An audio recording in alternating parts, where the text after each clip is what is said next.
Luz, câmera, Acai. Hoje temos aqui uma pessoa que respira ecologia. É o João Malavolta. Meu amigo, obrigado demais a estar aqui conosco hoje, nesse bate-papo gostoso, né? A gente queria saber, através de você, com a tua experiência de tantos anos, né, de defender e buscar soluções para nossas praias, para os nossos ambientes, né? Então, João, me diz assim, como é que começou aí? Como é que começou a tua história? Como é que você teve assim, insight de, puxa vida, o que eu gosto de fazer isso tentar fazer alguma coisa pelo nosso meio ambiente. Como foi? Quando começou tudo esse carinho, esse amor, essa paixão? Zé, primeiro, obrigado a todo o time da Acai, você, Marcinha, Samanta, pelo convite. Assim que eu recebi o convite, fiquei muito feliz de poder vir aqui conversar com vocês. Esse programa que eu estou assistindo está incrível e dividir um pouco dessa história, da minha trajetória dentro do ecosurf e como pessoa, hoje trabalhando também na área da consultoria ambiental. A minha história ela começa em Itanhaém, né? Criado nesse lugar incrível, uma cidade que respira a natureza, né? A gente está num município de aproximadamente 600 km², a gente tem aí quase metade do município dentro do Parque Estadual da Serra do Mar e sua área de amortecimento. E a gente tem também na área costeira e marítima as estações ecológicas do Tupiniquins, a área de relevância interesse ecológico da área Queimada Grande e Queimada Pequena. Então a gente tem um patrimônio ambiental muito importante, inclusive protegido por lei.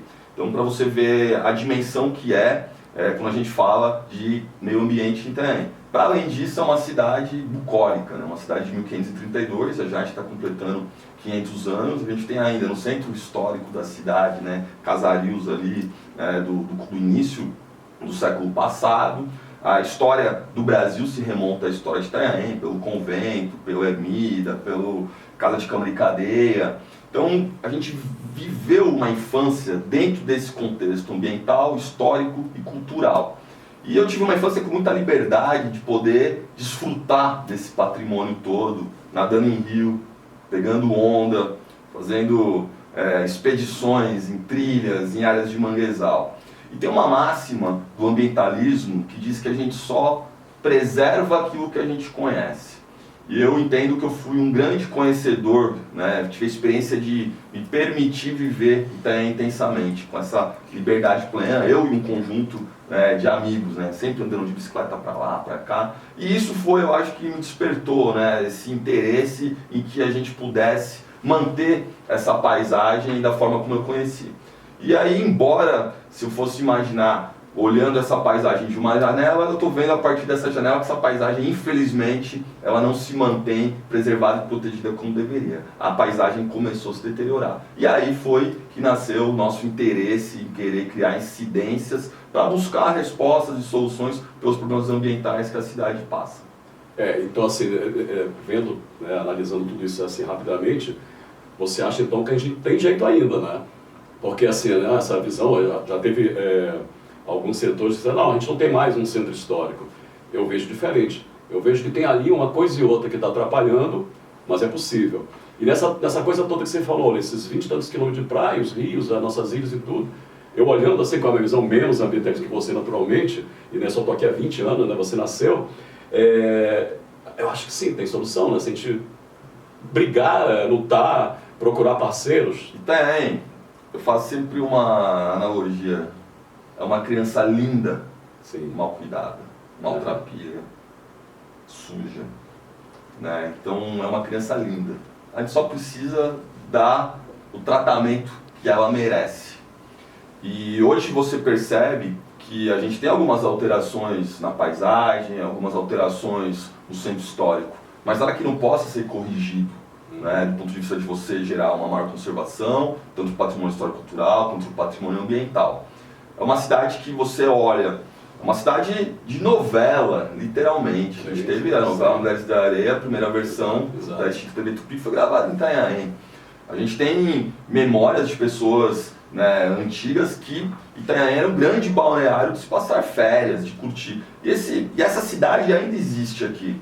O que falta agora é você ter um caminho claro de que modelo de desenvolvimento a cidade quer buscar.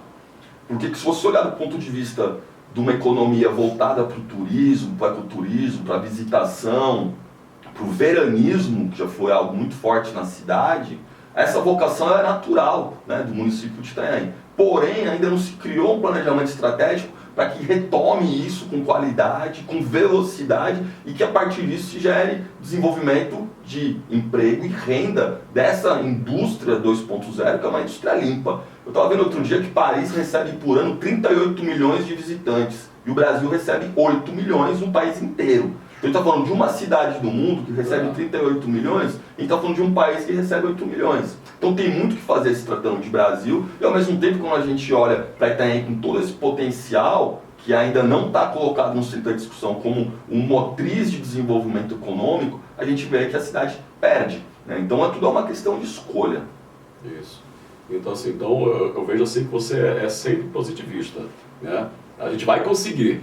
Eu acho que não depende só de uma boa vontade, depende das ações, né? Das ações, né? Transformar, né, o ideal em ação. Eu acho que sim, a gente deve conseguir isso. Agora, o que a gente precisa passar é um processo de letramento das pessoas. Sim. Eu acho que a gente não tem que superar essa visão imediatista, utilitarista que a gente tem da cidade e do patrimônio que ela possui.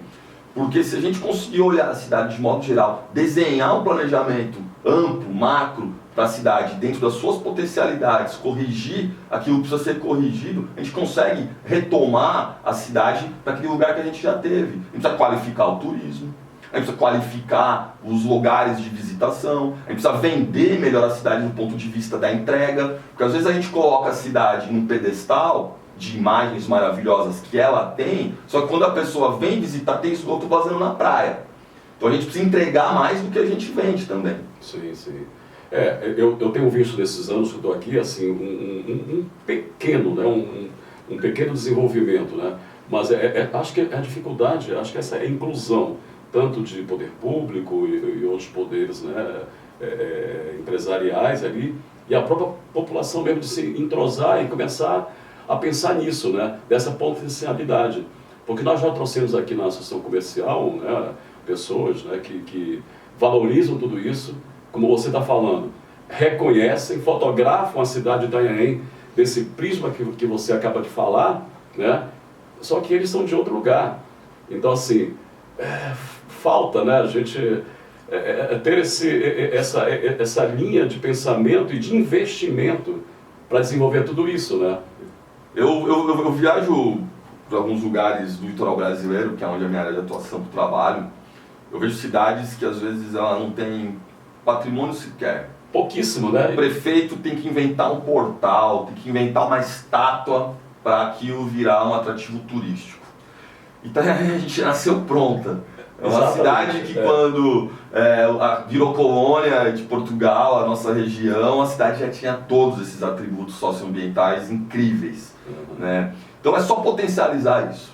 Aonde você vai, você anda por Itanhaém, é uma paisagem indescritível, né, que você tem. Então qualificar esses atrativos, entregá-los, né, para esse turista que a gente também precisa qualificar, seria de fundamental interesse. Agora, o que é também muito importante é pensar na economicidade do que isso pode gerar.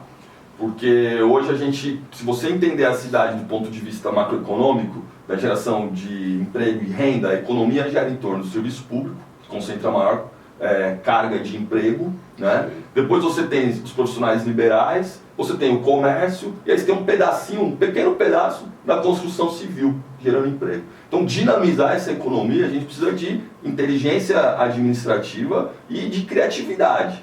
É isso que eu entendo que a gente conseguiria uma saída, né, alternativa para o que está sendo feito até agora.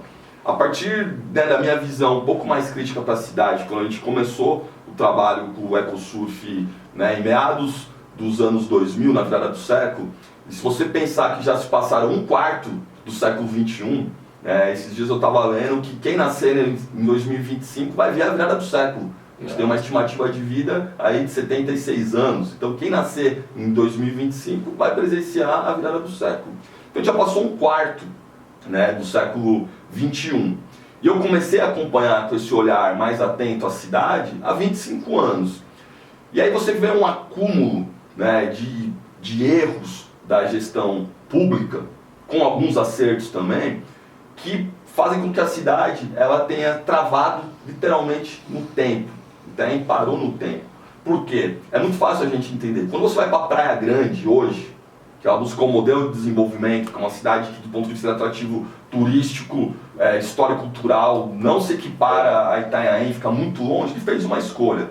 Fez uma escolha de fazer verticalizou a cidade, que era uma cidade conhecida como uma cidade que tinha aquele visitante que não era bem quisto, que era a cidade dos chamados farofeiros. Você vê imagens assim que às vezes ficam na internet de Ocean, que é um lugar que tinha muitos prédios de 3 andares, pequenos condomínios que reuniam milhares de pessoas na alta temporada, aquela praia forrada de carro, pessoas. E Itanhaém naquela época era a cidade que não, era a cidade que você tinha artistas, né, que você tinha os veranistas que vinham aqui passar alta temporada, férias de 30 dias no verão, férias de 30 dias no inverno. Hoje, Praia Grande, ela conseguiu melhorar a infraestrutura da cidade com essa escolha. Essa escolha permitiu talvez um desenvolvimento econômico, mas por vezes o problema não é dinheiro, por vezes é gestão, por vezes você está errando colocando dinheiro no lugar errado. Praia Grande talvez conseguiu equalizar a parte do déficit econômico que tinha com uma gestão eficiente e ao mesmo tempo aumentou a arrecadação escolhendo, né, esse turismo de segunda residência, essa cidade que ela verticalizou para atender essa demanda de segunda residência. Hoje você olha para Praia Grande, você anda na orla, você vê os equipamentos públicos da cidade de modo qualificado. Então eu enxergo que Itanhaém a gente poderia fazer escolhas um pouco mais elaboradas, olhando o ponto de vista imobiliário, que é importante também, mas não deixando de lado o nosso patrimônio histórico-cultural, que pode ser, e sempre foi até hoje, a chamada Galinha dos Ovos de Ouro. Sim. Porque as pessoas vêm para Itanhaém para viver esse ambiente natural. Né? As pessoas vêm para Itanhaém porque é uma cidade que se figura na história do Brasil. Então potencializar isso, eu acho que é um caminho. Agora, é fácil? É rápido? Não. É um projeto de 5, 10, 15 anos. E aí só para concluir, como eu digo que eu estou há 25 olhando a partir dessa janela da paisagem do meio ambiente, eu vejo que houve erros que deveriam ter sido corrigidos e ainda há tempo. Eu entendo, eu sou otimista, porque é o que me faz acordar todo dia. Eu estou contigo também, eu sou sempre otimista, né? Aliás, assim, acho que eu vim para essa vida para corrigir erros. Aí você falou 2 pontos. Primeiro, que a Praia Grande não queria falar, foi um gestor, né, que nós trouxemos aqui, e falou exatamente isso. Imagina se no meu município tivesse as belezas naturais, a história que vocês têm, como estaria? E você vê hoje um Hard Rock Café sendo implantado em Praia Grande. Né? Você vê a importância, essa escolha que você acabou de falar, muito importante. E isso também, né? Tudo bem, os nossos governantes lá atrás se acomodaram e essa coisa bucólica, linda, e todas essas pessoas que vinham de São Paulo, né? Você vê o próprio Cibratel e os várias pessoas, os juízes, né? O pessoal, os pensantes, né? Os artistas, todo mundo tinha casa. Eu também viajo um pouco pelo mundo e vejo assim, quando eu falo, sou de São Paulo, assim, que lugar de Itanhaém? Caramba, eu acho que 99%, assim, meu avô morava lá, passei minha infância, todos os brasileiros, tá, que são do estado de São Paulo, tem uma referência com Itanhaém incrível. Então, assim, você falou também, vamos esquecer os erros, porque a gente erra também, a gente tem nossa sociedade, nós somos humanos, estamos aqui cumprindo essa missão. E aprender com esses erros e projetar um futuro melhor, incluindo todo mundo. Né? Eu acredito aí que, né, nós estamos aí novamente no início de uma gestão, espero que o gestor aí e toda a sua equipe ela consiga ver isso, consiga nos ouvir um pouco aqui e ouvir pessoas que pensam esse amor, esse carinho, que pessoas que eu vim de fora, né? Eu me tornei cidadão aí pelo decreto de um amigo aí, né, um vereador, mas assim, eu sempre tenho muita paixão por isso aqui. Né? Nós falamos ainda há pouco sobre espiritualidade, eu sempre digo, olha, eu acho que eu estou aqui porque lá meus antepassados, eu nasci em Portugal, então vieram aqui fizeram algum tipo de coisa que eu tenho que corrigir, eu não sei, que a gente não sabe, né? Não sabe qual é a cara de Deus, né? A forma dele, mas assim, a gente busca nisso, né? Em cada um de nós para ver a sua utilidade ali. Então assim, hoje aqui eu tenho esse presente de estar aqui na gestão da ACAI, né? E tendo contato com pessoas maravilhosas que nem você, né? Porque me lembro assim, eu participei lá em Santos, né, do LID, né, dos oceanos, caramba, e foi assim, rastreando todo o litoral brasileiro, né, e ver as coisas todas que acontecem, né, Nordeste principalmente, ele avançou ao mar, não é? De uma forma assim que não deveria, mas eu recentemente passei ali pelo Nordeste e vi o mar pegando de volta. Toma! Aqui em 2006 a gente tem um caso, assim, hoje, se a gente for falar questão ambiental, macro questão ambiental, a gente está vivendo 3 crises ambientais que são as mais gravíssimas já documentadas na história, com evidências claríssimas, que é o aquecimento global, causado pela interferência humana, que de fato intensificou os efeitos do aquecimento global, a crise da poluição, e aí a poluição difusa e o plástico está entre essa poluição, e a perda de biodiversidade. Tem espécies que nem foram descobertas ainda que a gente não vai conhecer, porque por conta do desequilíbrio ecológico elas já estão sendo extintas, né? Existe uma autoextinção acontecendo a partir desse desequilíbrio causado pela interferência humana. E aí você olha hoje, se você ligar o noticiário, Califórnia ardendo em chamas, né? Um dos lugares onde você tem um metro quadrado mais caro do mundo, e um país, né, que se coloca sempre com soluções para todas as questões, não consegue enfrentar isso. Exato. Peruíbe amanheceu hoje com 288 milímetros de chuva que caiu em uma noite, sendo que a média para o mês seria 250 milímetros. Para o mês inteiro, choveu um pouco mais em uma noite, um dia. Então a gente já está claro isso. Sim. E o nosso desafio hoje é a gente reorganizar a nossa zona de costa. Em 2006, o Praião, aqui é a praia onde fica a sede da associação comercial, sofreu uma ressaca que arrancou coqueiro, partiu quiosque ao meio com trinca, tinha uma casa do posto de bombeiros, foi levada pela maré. Então assim, foi uma ressaca insana. Isso estou falando há quase 20 anos atrás. E aí a gente olha o que as cidades estão olhando para isso e como estão se preparando. E o ponto grave e crítico disso, que quem sofre primeiro são os mais pobres. Você olhar o que aconteceu no ano retrasado na Vila do Saí, em São Sebastião, que houve mais de 60 pessoas morreram por causa de chuvas intensas também que eram naquela região. Quem foram desabrigados, quem foram as pessoas que vieram a óbito, foram as pessoas que moram em submoradia, são as pessoas que estão à margem da sociedade. E aí hoje a visão de futuro do gestor público, que ele tem que materializar no presente, é entender que a gente tem que se adaptar a esse novo normal. E aí as ações têm que ser necessárias para que a gente possa garantir, né, com que as pessoas não corram risco de morte, garantir que as pessoas tenham o seu patrimônio protegido, porque as pessoas perdem tudo, carro, casa. Sim. Então assim, hoje é esse momento que a gente está vendo. E não é exclusivo, né, de uma região. A gente está vendo que isso é global. É global, né? Assim, falando nesse mundo global, você teve ali uma incursão pelo Oceano Pacífico. Oceano Índico. Ah, o Índico? Isso. Então, aí você ganhou um prêmio, me conta essa história. Assim. Foi, cara, acho que, né, aquelas coisas que continuam nos empurrando numa direção, né, que faz com que a gente acredite que é possível, é isso. Em 2014, eu confesso que são vários ciclos, né, muitas coisas já aconteceram. Eu estava num ciclo de estava com pouca energia, né, para continuar o trabalho, depois de alguns problemas que a gente havia passado. E aí eu lembro que eu estava fazendo só um trabalho muito mais forte de rede social, né? A gente estava com uma presença bem relevante em rede social, mas as ações diretas, ações, né, com voluntariado, a gente tinha diminuído um pouco a nossa pegada. E era um momento de reflexão que eu estava passando, e aí surgiu um convite. Era uma produtora suíça, chamada Gabriele Kuh, ela tinha uma produtora que fazia documentários para a TV suíça. E ela tinha sido premiada com um documentário sobre câncer na Suíça. E aí ela queria produzir um documentário sobre a questão da poluição do oceano e o problema do plástico. Porque segundo ela, na Suíça, né, eles têm um IDH altíssimo, problemas socioeconômicos baixíssimos, seres superiores, educacional inexistente, e havia uma geração ali que estava acomodada, que não conseguia perceber que o mundo estava em transformações e que o mundo não é só o que acontece na Suíça. E aí ela falou, eu quero falar sobre poluição plástica. Aí montou uma expedição, chamou ativistas, pesquisadores, para a gente ir para a Indonésia.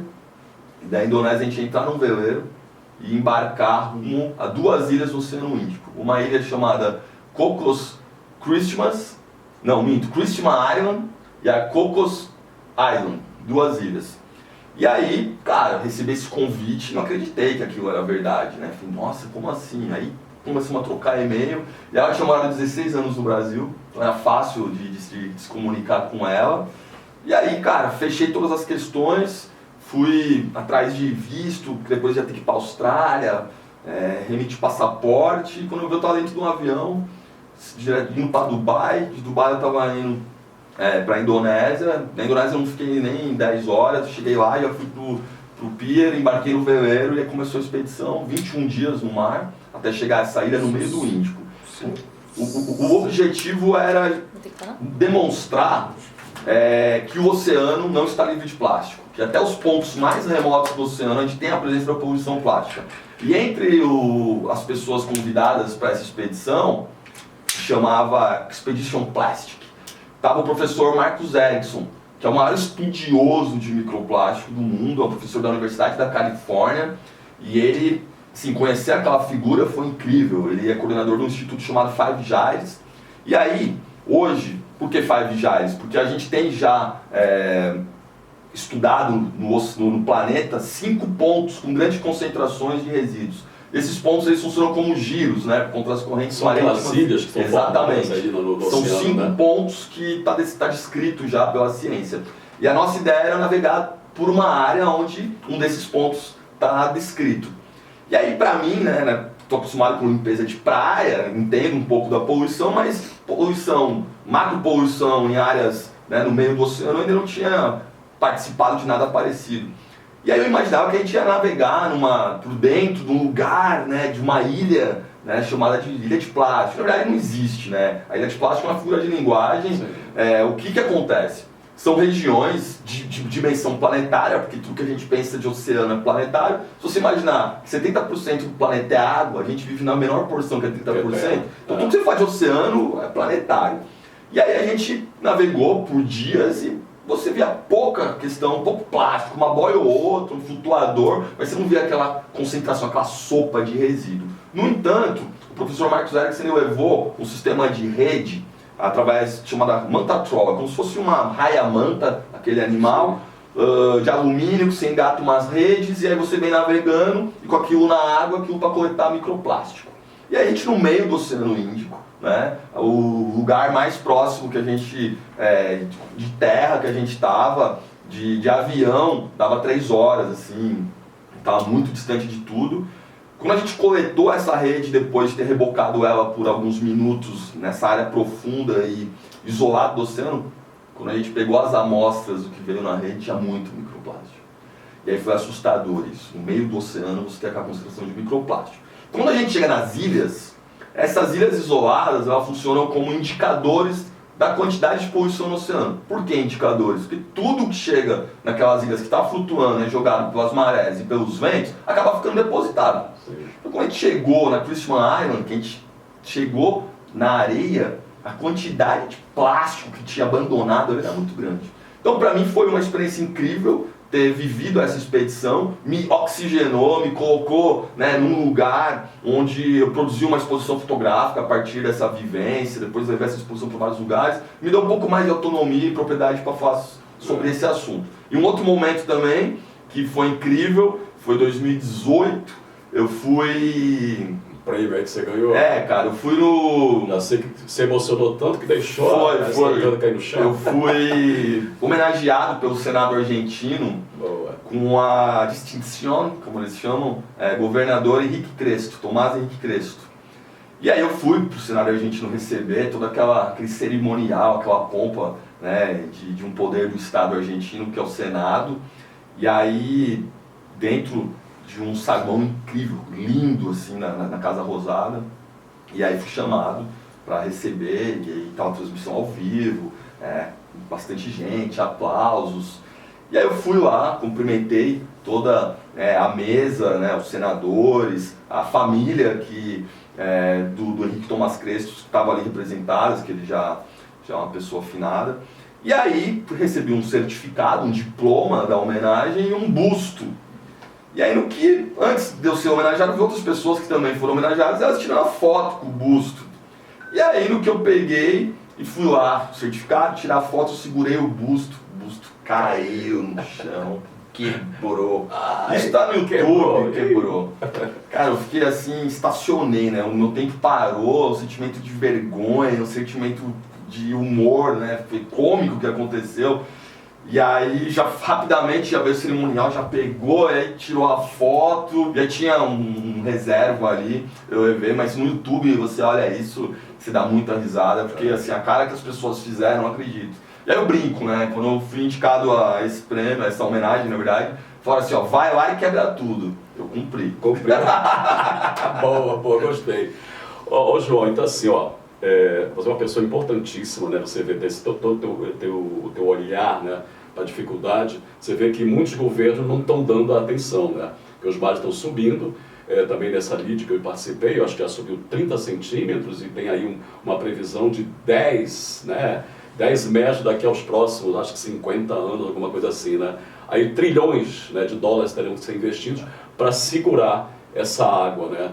Então a gente espera aí que de alguma coisa, né, o próprio planeta se auto-renove, não sei, né? Porque a gente é sonhador, né? Tem que sonhar. Porque, né, muitas vezes assim, não, as calotas estão desabando, e outros sentindo, não está tendo uma reforma, estamos vendo um vulcão aí que está em erupção, né? Nós temos ali na Fenda de San Andreas, lá na Califórnia, nós temos também o grande terremoto de Lisboa, caramba, que foi terrível, né? Então a gente vê catástrofes que podem ser, né? Elas estão ali, segundo aí, né, as pesquisas, os estudos, elas voltarão, a gente não sabe quando, né? Então isso é uma coisa que sempre uma ameaça assim desse universo gigantesco, e a gente acha que é tudo no universo e não somos nada, né? A gente começou aqui na escada falando sobre, né, o nosso papel, e eu disse que a gente vive pouco. Então se você imaginar que o ser humano, como a gente conhece, está há 100 mil anos, né, nessa conformação, buscando relações sociais a partir, né, australopitecos, etc. Só que o planeta tem bilhões de anos. Se você te imaginar que chegou, você pegar uma régua de 30 centímetros, a gente é a metade da metade de 1 centímetro. A gente está a 1 milímetro. Só que a gente já vive os problemas gerados por nós mesmos. Uma frase que eu acho incrível é o seguinte: a gente tem que começar a tratar o planeta como se estivéssemos dispostos a ficar por aqui. Exatamente. Agora tem uma passagem também que a gente naquela conversa, né, aquela garotinha que, né, naquela limpeza que vocês fazem muito, Ecosul faz limpeza de praias, né, e que ela encontrou uma boneca enterrada. Eu achei interessante o que você falou, né? Ela virou para você e falou assim: caramba, se não tiver mais brinquedos, né? Com que as crianças brincarão, né? A visão dela, né, seria de uma criança, né? A pureza, né? Ela não tem filtro, né? A criança não tem filtro, fala o que pensa, e às vezes a gente fica constrangido com a verdade da criança. Porque eu acho que é essa pureza que a gente deveria resgatar em nós, né? Porque tem um discurso muito icônico da Eco 92, que foi a maior conferência feita no Rio de Janeiro e do mundo sobre questões ambientais, que teve uma ativista estudante chamada Severn Suzuki, canadense, que ela tem um discurso, quem procurar no YouTube, Severn Suzuki, Eco 92, vai achar esse discurso. E em Minas Gerais ela traz o seguinte, falando para os chefes de estados que estavam naquela plenária. Ela diz que quando o adulto fala com uma criança, ele fala para a criança não mentir, cooperar, cuidar dos amigos, ser educada. Só que quando a pessoa se transforma em adulto, ela não pratica mais isso. Pois deixa morrer essa criança, né? Exatamente, então a gente tem que resgatar essa criança. João, a gente vai ter outros podcasts aí, falar no assunto que é maravilhoso. Né? Aproveitando, eu trouxe um presente aqui, que representa também nossa questão de diminuir o consumo de descartáveis, são squeeze da EcoSurf. Bacana, né? Bacana assim, ganhar um presente assim de vocês. Obrigado, João. Eu que agradeço pela tua presença. Conta com a gente aí. Bacana. É isso aí, gente. Olha só, a gente tem, né, aqui na nossa cidade pessoas que estão pensando em outros setores que muitas vezes, como o João falou, né, a gente deixa morrer. Eu sempre assim, com a minha idade também, eu não posso morrer nunca, deixar morrer tudo aquilo, está tudo acumulado aqui dentro, né? Então essa criança, por isso eu brinco muito, quebro protocolos, né, e recebo todo mundo com muito carinho, porque isso faz parte de ser um ser vivo, né? E eu digo assim também, você falou assim, nós somos tão pequenos nesse universo, uma coisa que eu detesto, filme de invasores extraterrestres, né? Sempre querem acabar com a gente. Cara, me dá uma raiva, eu acho assim, é alguma coisa que eu estou ligado lá, assim, não, eles vêm para nos ajudar, para nos salvar. Então tudo isso, né, que a gente seja salvo com as nossas atitudes, né, com esse olhar infantil que o João acabou de falar. Beijão, até a próxima!